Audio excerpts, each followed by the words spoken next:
Olá, meus amigos, estou vindo aqui para poder tratar pela última vez sobre esse assunto, né, da briga que está acontecendo no PL em Goiânia, no PL em Goiás como um todo, porque eu acho que todos realmente estamos cansados de ficar acompanhando, é quase como se fosse uma novela, né? E eu acho que nesse momento chegou a hora da gente parar. Vocês vão ver que eu vou tratar com muita seriedade, serenidade, para que a gente consiga colocar um ponto final. De repente você que está vendo aqui agora nem me conhece, está me conhecendo através de um post do Gustavo Gaia que tem minha cara lá com um traidor gigante.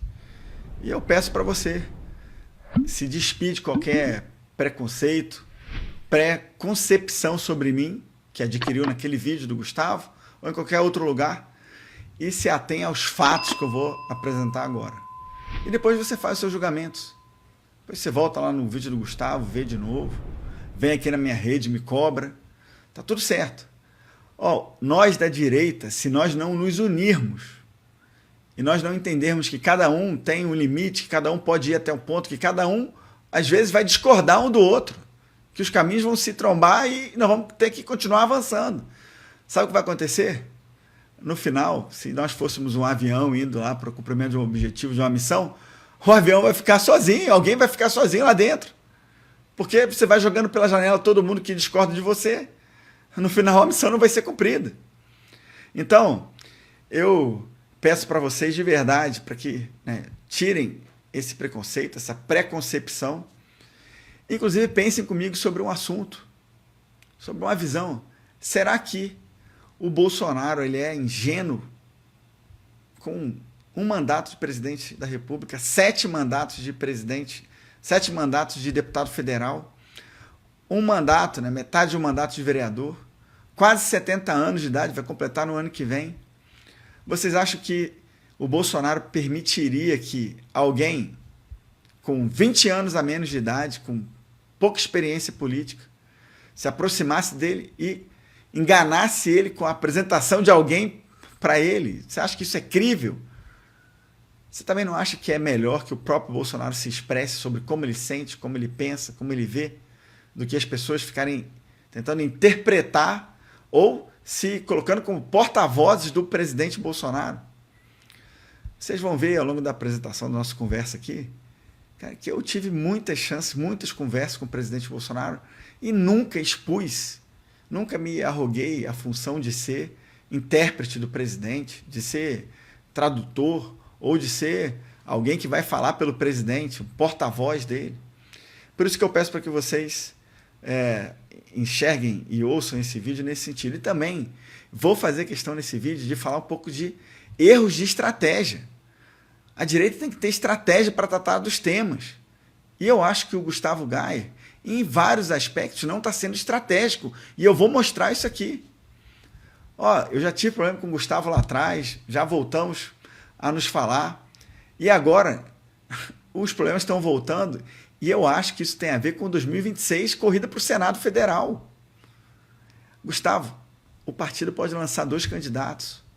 Cada eleitor vai votar 2 vezes. E cada estado vai eleger 2 senadores. Já falei, você pode ser pré-candidato e eu também. Aliás, vocês vão ver o vídeo do Bolsonaro falando exatamente isso. Mas vamos lá. Vou mostrar para vocês. Eu fui o líder do governo Bolsonaro na Câmara dos Deputados por quase 2 anos. Talvez você não saiba qual é a função da liderança do governo. Você está me conhecendo agora, talvez. A liderança do governo o líder do governo é o representante formal do presidente da República para tratar dos temas na Câmara. Tem também o líder do governo no Senado, o líder do governo no Congresso Nacional. E eu fui um escudo para o presidente Bolsonaro. Isso não fui eu que falei, não. Quem falou isso aqui foi nada mais, nada menos que o Eduardo Bolsonaro, quando esteve aqui durante a campanha. E eu estava no palanque. Era a convenção do PL para a escolha do Fred como candidato a prefeito. Eu não apresentei meu nome para ser candidato. E o Eduardo foi lá e fez essa fala aqui. Quando todo mundo acostumado a tomar lá da cá chegava, prezado líder, fala com o Bolsonaro isso, pede aquilo. E o presidente Bolsonaro falava, não, não, não, não, não, e ele segurava e matava no peito todos os nomes, bancando ali né, com muito culhão, como a gente fala, nós homens, né, essa missão. E por último... O que o Eduardo Bolsonaro quis dizer aqui era uma constante. Eu era aquele que era para dizer não. Estava lá, as pessoas estavam acostumadas no passado a uma composição. O que está acontecendo de novo com o governo Lula? Ministérios, partidos com 3 ministérios. E o governo com a expectativa de que isso seja suficiente para que eles votem com o governo. Então, e isso o presidente Bolsonaro acabou. Só que era uma história de vida para isso. E os deputados tinham uma expectativa de que eu seria essa ponte. E eu dizia que não. E não era um vetor de pressão sobre o presidente Bolsonaro. Para vocês terem uma ideia de quantas vezes, ou de como eu encontrava com o presidente Bolsonaro ao longo dessa liderança do governo, olha só, em 2019, eu encontrei o presidente em 103 agendas formais. E isso me fez entender um pouco da cabeça do presidente. Aliás, isso fez com que eu entendesse, sentisse algumas coisas e adotasse procedimentos, posturas, que eram muitas vezes incompreendidas por muitas pessoas. Pelo próprio Gustavo Gaia, por exemplo. Sabe qual foi a origem de todos os problemas? O Gustavo apresentou como se fosse o vídeo que eu gravei, que inclusive já me retratei lá atrás, e nunca mais falei sobre esse vídeo. Nunca mais falei sobre o acidente que aconteceu no passado. Para mim, era assunto morto. De vez em quando alguém revive esse vídeo. Mas sabe qual foi o estopim? Não foi esse vídeo, foi antes. Foram vários vídeos que eu assisti, aos moldes do que o Gustavo está agora assistindo, vídeos meus, em que ele criticava a minha postura, porque ele sentia que eu não estava empolgado com a criação da Aliança pelo Brasil. Mas eu estava direto com o presidente Bolsonaro e o meu sentimento era que ele também não estava. E eu ficava assim, bom, cara, eu não posso ser o porta-voz dele, eu não posso falar para ninguém que eu estou sentindo que ele está, não sei, preocupado com as pessoas que estão chegando na aliança e tudo mais, e talvez vá para outra linha de ação, como acabou indo. No final, foi para o PL. Então, o Gustavo, por não saber, eu também não podia falar, começou a criticar essa minha postura. Pegou um dia que eu estava com a cabeça, sei lá, diferente, fiz um vídeo. E essa bola de neve começou a crescer. Bom, eu estou mostrando isso para dizer que eu tenho um alinhamento até de conhecimento com o presidente Bolsonaro, de conhecimento acerca da forma como ele pensa, mas eu não quero me arrogar a ser o intérprete dele. Eu acho que o presidente tem que falar por si, logicamente. E eu coloco isso aqui, ó, o Iago, eu até peço desculpas para o Iago se eu não lembrar, mas se você quiser não lembrar de se eu conheço ele ou não, acho que não, eu entrei na página dele, mas ele fez esse comentário aqui a respeito, ele até fala que não tem apreço pelo Daniel, mas ele avalia que vai ser muito difícil alguém do PL vencer para governador aqui em Goiás, e é verdade. O PL venceu somente em 26 prefeituras, somando as pessoas, os habitantes dessas prefeituras, dessas cidades, dá aproximadamente 1 milhão de habitantes dos 7,5 milhões de goianos. Só que o MDB, União Brasil, e a base do governador e do Daniel Vilela venceram em quase 210 ou mais de 210 prefeituras. Vão administrar, além do governo do estado, nos municípios, mais de 6 milhões de habitantes. Então é lógico que ficou muito difícil para alguém no PL vencer. E nós temos que discutir isso aqui de forma aberta, de forma transparente. E é o que eu estou fazendo. Bom, vamos lá. Quem é o Daniel Vilela, então? Acho que é importante a gente falar sobre isso. Que Daniel Vilela foi deputado federal com Bolsonaro, na 55ª legislatura, a legislatura anterior à minha. Jogava bola com o Eduardo Bolsonaro. Bom, ele foi o relator, o presidente da Comissão da Reforma Trabalhista. E hoje ele é o vice-presidente nacional do MDB. Aí a nota dizia no MDB da base do Lula. Meu amigo, o MDB é uma coxa de retalhos. Tem gente que apoia o Bolsonaro, tem gente que é do centro, tem gente que é de direita, tem gente que é de esquerda. Tem de tudo ali. E o MDB foi e poderá ser importantíssimo em 2026, porque o Ricardo Nunes venceu lá em São Paulo, a principal cidade do Brasil, e já disse que vai apoiar o Bolsonaro ou vai apoiar quem o Bolsonaro indicar, talvez o Tarcísio, se for indicado, ou o Eduardo Bolsonaro, ou a Michelle, ou quem o presidente indicar. Já sinalizou isso. Então, o MDB não é um adversário nosso. Preste atenção aqui.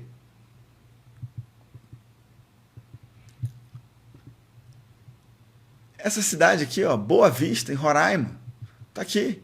Prefeito do MDB, vice-prefeito do PL, nas eleições agora. Uma capital importante para nós, simbólica, Roraima. Todos nós sabemos as questões, os problemas envolvidos lá, na fronteira com a Venezuela e tudo mais. Aqui, ó, Anápolis, terceira cidade mais importante de Goiás e a maior cidade em que nós conseguimos eleger um prefeito. Está aqui, Márcio Corrêa do PL, Walter Vosgrau do MDB. Está aqui. Tem mais.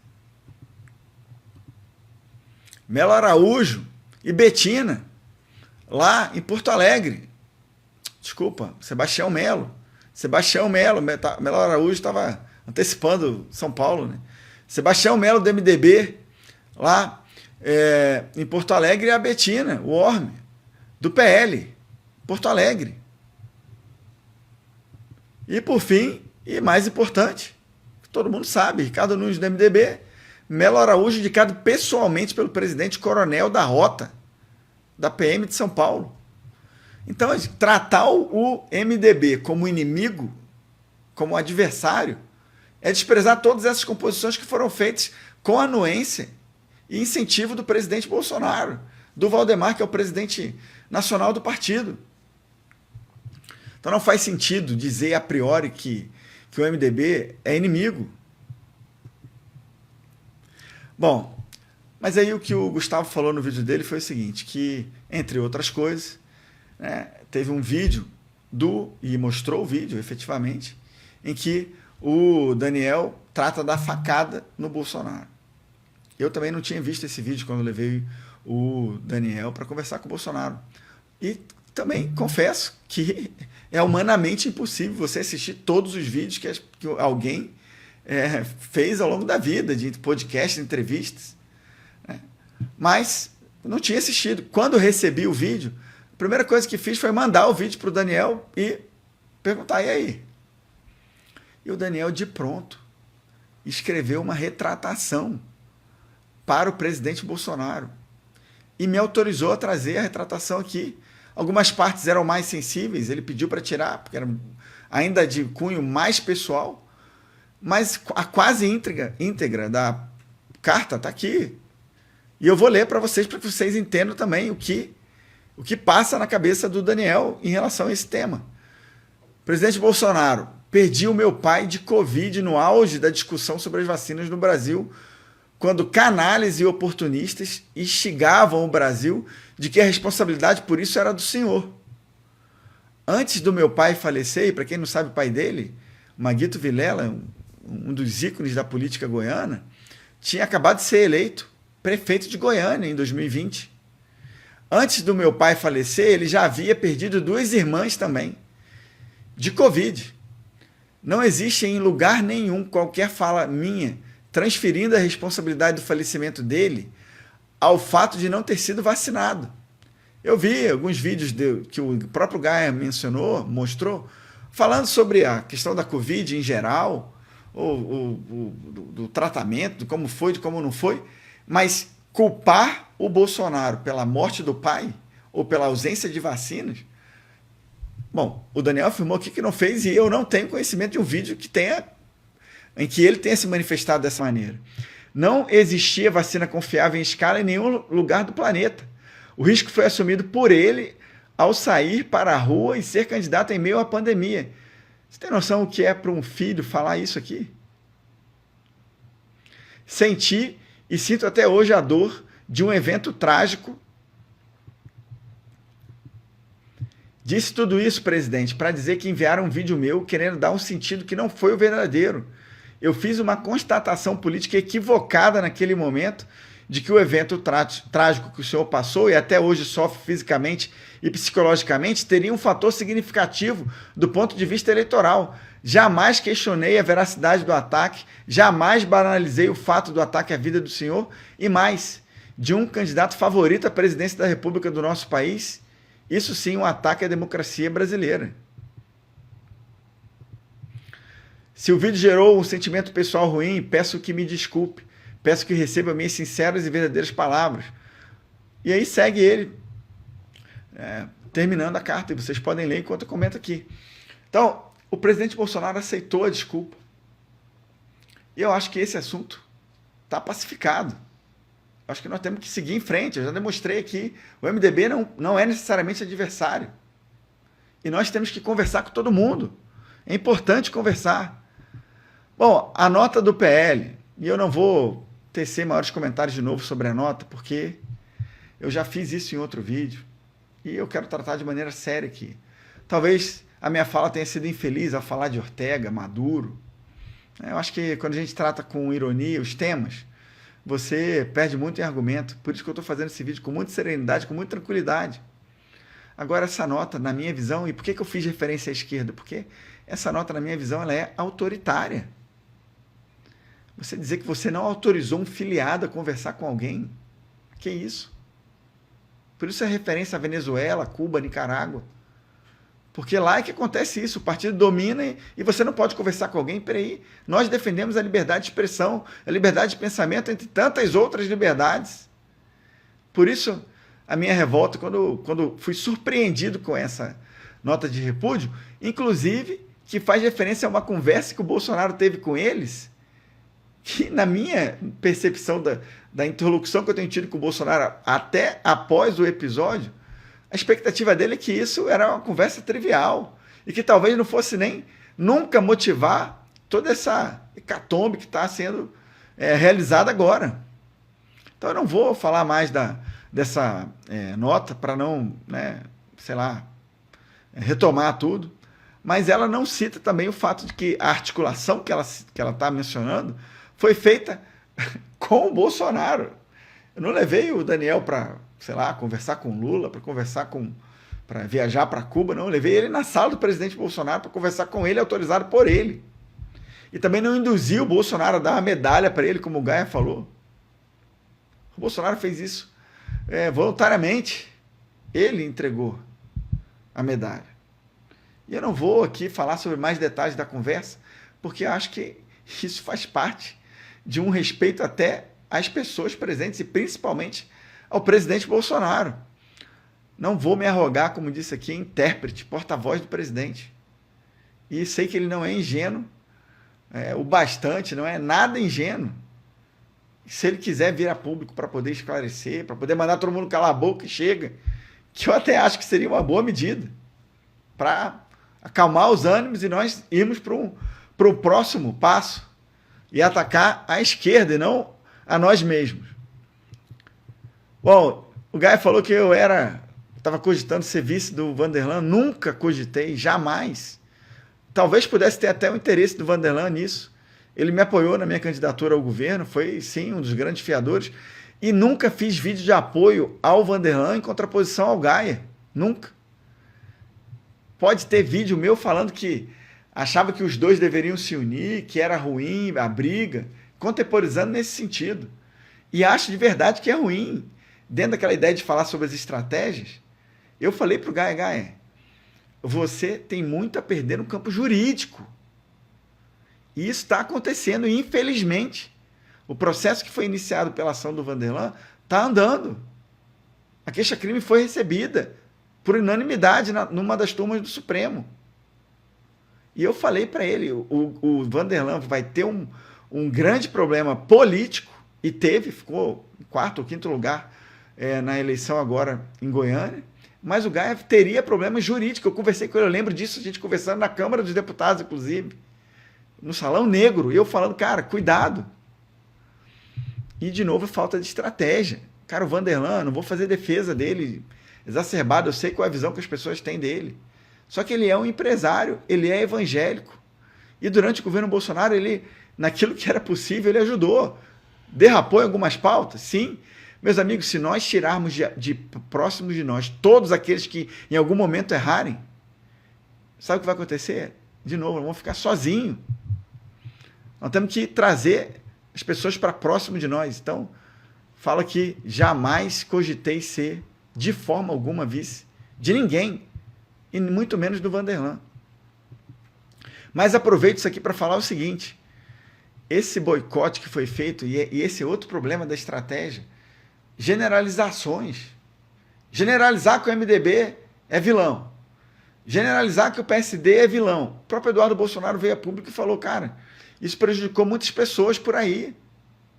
Havia lugares em que pessoas do PSD, do bem, agricultores, produtores rurais, policiais, né, CACs e outros, estavam, inclusive, alinhados com o PL, ou eram os representantes da direita ali. E eu não estou dizendo que o PSD não tenha problemas em relação às pautas da direita, não. Não estou fazendo defesa do partido, estou dizendo que a generalização é perigosa, porque prejudica aliados do presidente, aliados ou possíveis aliados. Nós temos que agora crescer a nossa base. Porque para vencer a esquerda, uma parte do centro tem que vir conosco. Ó, eu vou tratar de um tema sensível agora para falar também sobre a estratégia. E eu estou quase acabando porque o vídeo está ficando longo demais. Mas olha o que eu vou falar para vocês aqui. De novo a questão da estratégia e vou falar sobre a questão da indução. Às vezes o ambiente induz você sem querer. Eu não tenho dúvida que o Gaia não é uma pessoa preconceituosa em relação à cor da pele. Mas o ambiente, os comentários foram induzindo ele naquele caso e ele acabou falando algo que vai ter consequências graves para ele, muito provavelmente. Injúria racial é um crime que é imprescritível. E é um crime sério que pode gerar, inclusive, a perda de mandato, inelegibilidade. E o clima jurídico, judicial no Brasil não está muito... Bom, isso é claro para todos nós. Não está nada favorável para a direita, para ninguém da direita. O Brasil está emburrecido. Como é que você quer que a democracia dê certo? Não tem como. Aí você pega e dá o título de eleitor para um monte de gente emburrecida. Sabia que tem macaco que tem QI de 90? Eu vi isso aí também. Ó, aqui, eu sei que o apresentador também não quis induzir, não quis montar nenhuma casinha para ele, não foi isso. Mas só que às vezes o ambiente induz a um raciocínio e depois você se perde nas palavras ou nos gestos, que foi o que aconteceu comigo também. Eu sei da gravidade, né, vamos dizer, do impacto familiar, inclusive pessoal, da busca e apreensão para o Gaia. Mas o ambiente me induziu para um sorriso e o Gaia colocou isso como se fosse, né, a pior coisa do mundo, não, desrespeitou o momento. Não, o ambiente às vezes induz a gente para algo que não é exatamente o que a gente quer ou o que a gente pensa. E foi o que aconteceu aqui. 72 da África, ok? É. Não dá pra gente esperar alguma coisa da nossa... Aí você vai ver na África, quase todos os países são ditadores. Quase tudo lá é ditadura. A democracia não prospera na África. Por quê? Para você ter uma democracia, você tem que ter um mínimo de capacidade cognitiva de entender entre o bom e o ruim, o certo e o errado. Então tentaram fazer democracia na África várias vezes. O que acontece? Um ditador toma tudo, toma conta de tudo e o povo... O Brasil tá desse jeito. Bom, aqui, de novo, essa questão da estratégia. E, de novo, a questão do ambiente. Eu não fico feliz, não, que esses tantos de processos estão em cima do Gaia. Pelo contrário, já falei. O ideal, para mim, é que a chapa fosse ele e eu para o Senado, como o Bolsonaro falou. Eu vou mostrar esse vídeo daqui a pouco. Bom, sobre a eleição. E eu sei que o vídeo está longo, mas eu peço que você fique aqui. É um vídeo mais longo e eu prometo que eu não vou falar mais sobre esse tema. Para mim vai ser página virada. O Eduardo Prado, que foi citado lá pelo Gaia, ele também não gostou da forma como o processo se deu. E efetivamente não houve uma conversa entre todos os membros do partido para se chegar ao nome do Fred. Não houve.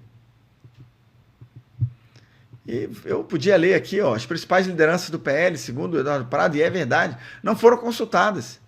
E ele fala, ele tem uma história com Goiânia e não vou desistir. E, na verdade, o Eduardo Prado foi candidato. Ele foi, ou melhor, foi pré-candidato e colocou seu nome à disposição lá na convenção. Bom, houve, a partir de várias coisas que aconteceram, em particular da forma, vamos dizer assim, atabalhoada como foi a escolha. E eu não vou contar detalhes lá do que aconteceu no Palanque, quando o Bolsonaro esteve aqui, né? Pô, mas eu fiz um discurso favorável ao Fred lá, fui, aliás, o primeiro a fazer. O Eduardo Prado saiu do palanque, não foi. Outros deputados estaduais, como o Paulo César Martins, não estavam presentes. Daniel da Agrobon, deputado federal, não estava presente. Porque não houve uma conversa com todo mundo para alinhar. Bom, então vai ser o Fred, então vamos todo mundo junto. Não houve isso.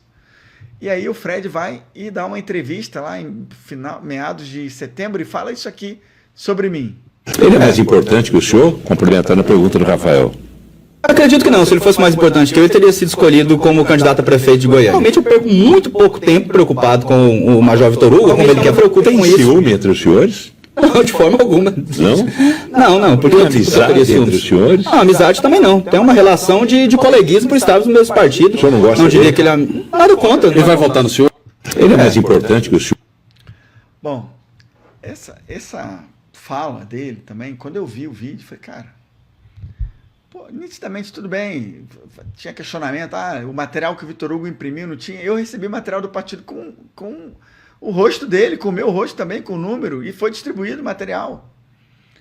Então, assim, e aí teve material que tinha com ele, tinha material que não tinha, é verdade. Assim como aconteceu comigo quando eu fui candidato ao governo do estado, e ele me apoiou. Pergunto se no material dele estava o meu nome.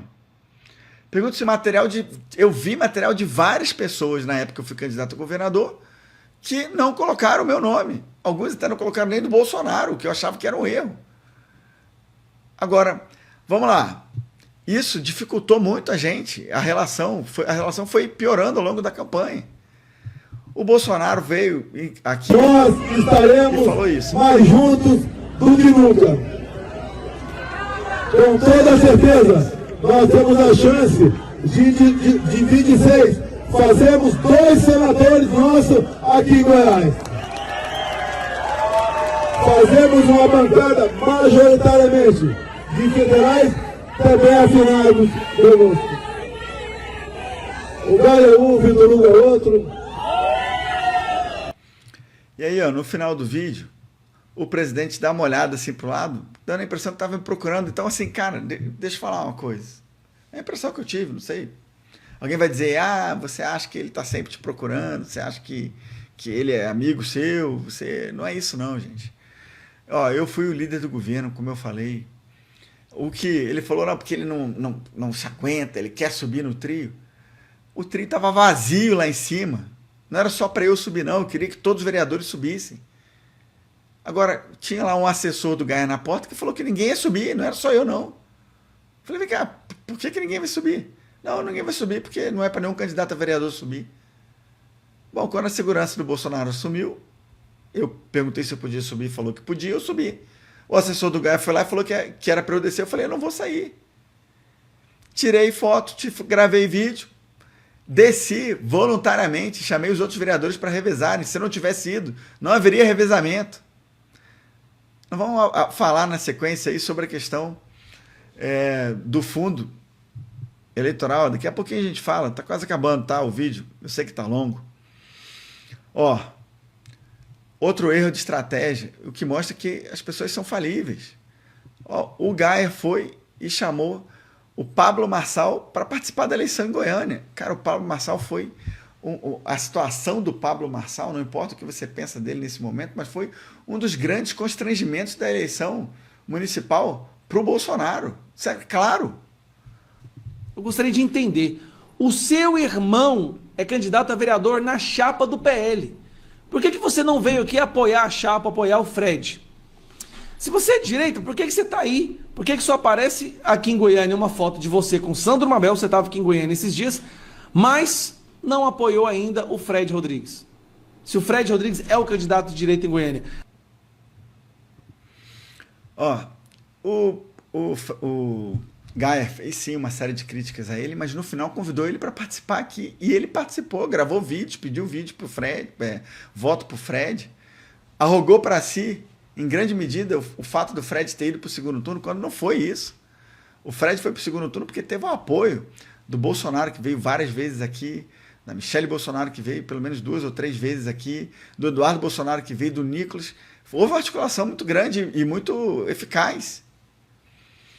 Mas, e eu falei isso, não é um ataque ao Fred, não. É real. A questão do diploma, dele ter assinado E eu sei que está passando quase 30 minutos aqui, eu prometo acabar em 5 minutos, menos que isso. Fica aqui. Ó, a questão dele ter assinado o documento e dito na Assembleia Legislativa que ele tinha o diploma prejudicou muito ele, prejudicou muito a gente. E também ele ter dito para a Justiça Eleitoral que ele tinha o diploma. Isso nos prejudicou muito. Inclusive, na hora de pedir voto, eu ia conversar com as pessoas na rua, mesmo de direita, e elas estavam constrangidas com essa situação. E o oponente, o Sandro Mabel, utilizou muito disso nos debates, ele explorou muito nas entrevistas sabatinas, etc. E isso efetivamente prejudicou. E isso não é um ataque, não, isso é um fato. Bom, o Gayer, então, chama o Marçal, mas só que o Marçal era isso aqui, ó. É isso, Bolsonaro. A gente acreditou em você porque você não tinha rabo preso com ninguém. O que aconteceu com você, Bolsonaro? Rompa o mais rápido possível com a palavra que você teve com o Valdemar. Você já percebeu que eu vou ganhar essa eleição e vai ficar ruim para você, Bolsonaro, se você não tomar uma atitude de homem. Você precisa recalcular isso aí. Vai ter prejuízo de qualquer jeito, apoiando ou deixando de apoiar o Nunes. Calcula o prejuízo menor, vai ser mais inteligente para você. O Paulo Marçal, eu não conheço como nada. Onde é que estava o Paulo Marçal quando o Daniel Silveira foi preso? Onde é que estava o Paulo Marçal quando o Felipe Martins foi preso? Onde é que estava o Paulo Marçal no 8 de janeiro, quando 2.000 pessoas aí foram presas? Onde é que estava o Paulo Marçal quando a Débora Rodrigues está aí, poxa, tendo 2 filhos ali, órfãos de pais vivos? Eu não consigo entender essa questão toda das pessoas se emocionarem tanto com ele. Eu trouxe aqui a questão do Pablo Marçal para dizer, de novo, uma questão de estratégia. E para falar o seguinte, na minha visão foi um erro, e nós precisamos discutir isso claramente. Pô, o incômodo em torno dessa figura naquele momento foi muito grande. Estava lá o Tarcísio brigando, estava o Bolsonaro lá, pô, também brigando, estava todo mundo, né, se unindo para que houvesse uma conjunção de esforços e o Nunes do MDB fosse eleito. E aí o Gayer traz o Marçal, metaforicamente, para dentro da eleição de Goiânia. Não foi certo, não foi bom. E eu não fui na rede social gravar vídeo para dizer, não, o Gayer está traindo o Bolsonaro, porque está o Marçal batendo no Bolsonaro, como no passado houve críticas do Daniel ao Bolsonaro, e o Marçal estava fazendo isso, e eu não fui falar, vem cá, Gayer, como é que você está trazendo um cara que está batendo no Bolsonaro, um cara que o Eduardo Bolsonaro está criticando, e você está trazendo ele para dentro da eleição aqui? Eu não fiz isso, sabe por quê? Porque eu não quero dividir a direita, não. Agora, é lógico, se eu for atacado, é claro que eu vou revidar. Até agora, eu não quero mais fazer isso, não, tá? Eu vou voltar ao meu mandato agora, cuidar da cidade de Goiânia. Para mim, como eu falei, esse assunto está terminado. Para encerrar muito rapidamente, questão do fundo eleitoral. Então, o Gayer falou que eu tinha pedido para as mulheres, para que eu tinha conversado com ele para que as mulheres recebessem no máximo R$2.000. Isso não é verdade. Isso nunca foi verdade. Eu liguei realmente para ele, para dizer que ele fizesse exatamente aquilo que eu fiz com ele quando eu era o presidente dele. Aqui, eu era o presidente estadual, convidei ele para o PL, convidei o Wilder para o PL. E eu priorizei aquelas pessoas mais... Vou voltar aqui, porque depois eu volto lá para o fundo eleitoral. Eu priorizei aquelas pessoas que tivessem mais condições de ser eleito, como ele. Coloquei ele com mais tempo de TV e rádio. Aí você vai... Sabe, imagina que eu não recebi pressão, como ele recebeu. Todo mundo da chapa de federal veio falar comigo, vem cá, o Gayer tem uma rede social potente, por que ele precisa estar na TV e no rádio? Eu falei, meu amigo, porque ele vai te dar mais voto. Quanto mais voto o Gustavo tiver, maior é a chance de você ser eleito. Então, eu aguentei a pressão, eu não transmiti nem essa pressão para o Gayer, porque eu achava que essa era a minha função como líder, aguentar a pressão para que mais de nós, deles, fossem eleitos, e foram. O PL elegeu 4 de 17 deputados federais. Ele realmente não utilizou o fundo eleitoral. E eu peguei o fundo eleitoral e dividi. Eu não peguei o fundo para mim, não, esse aí, eu dividi para quem não tinha, quem não recebeu da Nacional, recebeu de mim. Ou da minha vice, que era uma mulher, para que todos recebessem um pouco. Agora, proporcionalmente, as chances de serem eleitos. É lógico que se nós fizermos isso, nós aumentamos a chance de alguém ser eleito. E foi isso que eu pedi para ele. Eu não falei assim, tira das mulheres, não. Eu falei, ó, vê quem são os que provavelmente serão eleitos, e prioriza ele no tempo de TV e rádio, e prioriza no recurso. Que às vezes você vai dar 20 mil reais para alguém que vai ter 100, 200, 500 votos, isso vai ser um problemão para você como presidente e para ele, depois para justificar. E você vai estar tirando a possibilidade de alguém ter mais votos e ser eleito. Como a Amarildo, por exemplo, o doutor Amarildo, que ficou fora por 300 votos. Se ele tivesse aparecido um pouco mais na TV, tivesse tido um pouco mais de dinheiro, talvez nós tivéssemos 5 vereadores ou mais, se houvesse tido uma prioridade, foi o que eu pedi.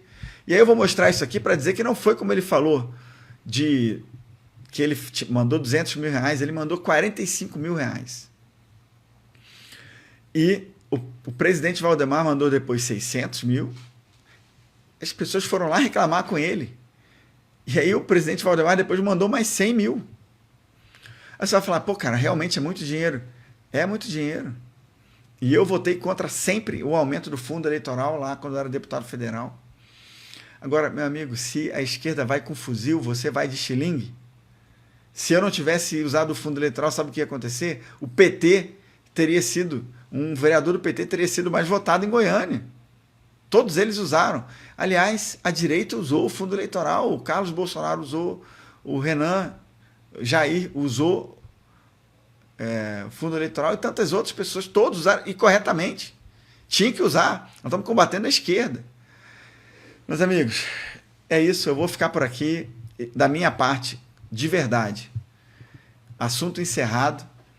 Vou, inclusive, conversar com o presidente Bolsonaro para que ele nos ajude a resolver isso aqui, porque a última coisa que eu quero é que, justamente na hora que nós formos atacar lá, o objetivo final, não sobre ninguém no avião.